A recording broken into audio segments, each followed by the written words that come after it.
Good evening and welcome to Medical Dialogues, your daily dose of health and medical news. I am Dr. Nandita Mohan and here are the latest reports from the world of medicine. Iron treatments may reduce heart attacks in patients on dialysis.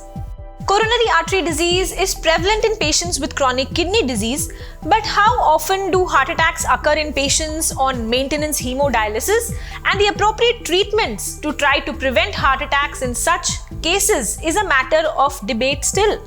A new paper in the cardiovascular research published by the Oxford University Press indicates that iron treatments may reduce heart attacks in patients experiencing kidney failure undergoing dialysis. High doses of intravenous iron reduced the heart attacks compared to low-dose intravenous iron. Heart attacks occurred in approximately 7% in high-dose group and 9.5% patients in the low-dose group. However, type 1 heart attacks occurred in 5.5% in the high-dose, where 7.3% in the low-dose group. Investigators therefore found no reduction in type 2 heart attacks from intravenous iron supplementation. Novel speech recognizing app may help predict the heart failure by recognizing the fluid buildup in the lungs. Heart failure is a progressive condition that affects approximately 26 million people worldwide.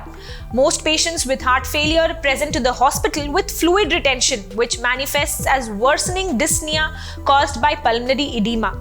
Recent advances in speech, voice, and sound analysis enable the identification of speech features of clinical significance.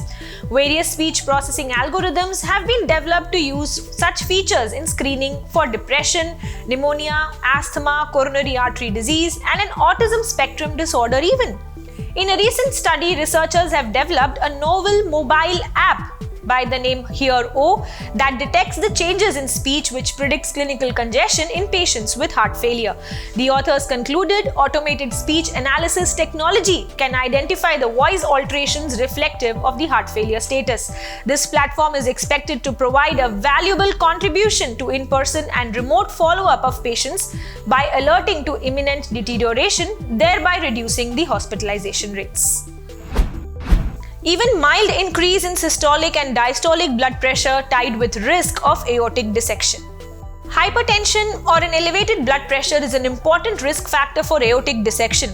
However, few prospective studies concerning this topic have been published till date.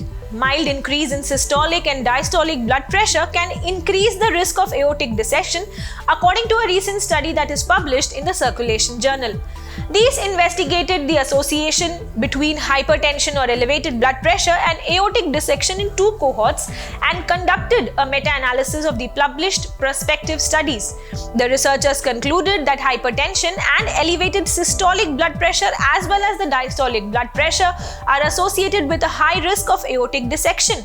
The risk was positively dose dependent even within the normal BP range. These findings provide further evidence for the optimization of blood pressure to prevent aortic dissection. Preeclampsia ups the risk of heart failure in women. Previous studies have shown preeclampsia to be associated with increased risk of future heart failure. The relationship between preeclampsia and heart failure subtypes are not well understood or not even established for that matter. A recent study in the Journal of American College of Cardiology has reported that women with preeclampsia or eclampsia are at increased risk of future heart failure for up to a decade.